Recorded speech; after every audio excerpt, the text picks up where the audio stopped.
नमस्कार मित्रांनो, मी भूषण रमेश महाजन नाशिक अध्यात्म उपदेश या यूट्यूब चॅनलच्या माध्यमातून विविध विषयांवर चिंतन मी करत असतो।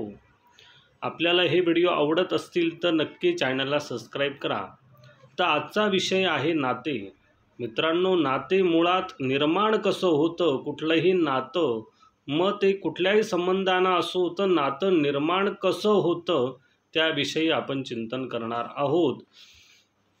तर नातं निर्माण होण्यासाठी नेमकं काय आवश्यक असतं, तर गुण अंतरीचे जुळून या येती। जेव्हा एकमेकांमध्ये असणारे गुण, जेव्हा एकमेकांचे गुण जुळून येतात, स्वभाव गुणधर्मानुसार असो ते गुण जेव्हा जुळून येतात आणि स्वभाव एकमेकांचा एकमेकांना जमतो, रुचतो, स्वभावमेळ, आवड संगती आणि एकमेकांची आवडही सारखीच असते किंवा त्या संबंधानं एकत्र होतं, म्हणजे एक तर गुण एकत्र असतात, त्यापुढेही स्वभाव साम्यता असते, एकमेकांचा स्वभाव समप्रमाणात असतो आणि विशेष म्हणजे आवडही एकमेकांची सारखीच असते, तेव्हा ते नातं जुळायला सुरुवात होतं, नातं निर्माण होतं। कारण कुठल्याही नात्यात काही ना काहीतरी साम्यता पाहिजे।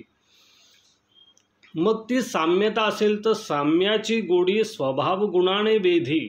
मग एकमेकांमध्ये मग ती आवड निवडीची जी काही साम्यता आहे ती साम्यता स्वभाव गुणावेधी, मग ते गुण आकर्षण केलं जातं त्या साम्यता असल्यामुळे आणि लक्षणे निरंतर नाते जोडणे। मग इथून नातं जोडलं जातं, कारण नात्यामध्ये साम्य गोडी म्हणजे काही ना काही साम्यता असते, स्वभाव गुणधर्म एकत्र येतो, सारखा असतो, त्याने वेधलं जातं समोरच्याला आणि मग त्याला अलक्षून ते नातं निर्माण होत असतं। आकर्षक व्यक्तित्व हवं, पण आकर्षण व्यक्तित्व कसं असतं, आकर्षण मुळात कशाने निर्माण होतं, ते बहिरंग किंवा रूप यावर नसतं तर चित्तशुद्धी। आकर्षण व्यक्तित्वा चित्तशुद्धी। जर एखाद्याचं चित्त शुद्ध असेल आणि नुसतं चित्त शुद्ध असून उपयोग नाही, निरंतर सुविचार संगती, ज्याच्यासोबत सातत्याने सुविचार असतात, नवीन असेल किंवा सुविचारांची ज्याच्या भोवती संगत असते, असं व्यक्तित्व आकर्षक असतं।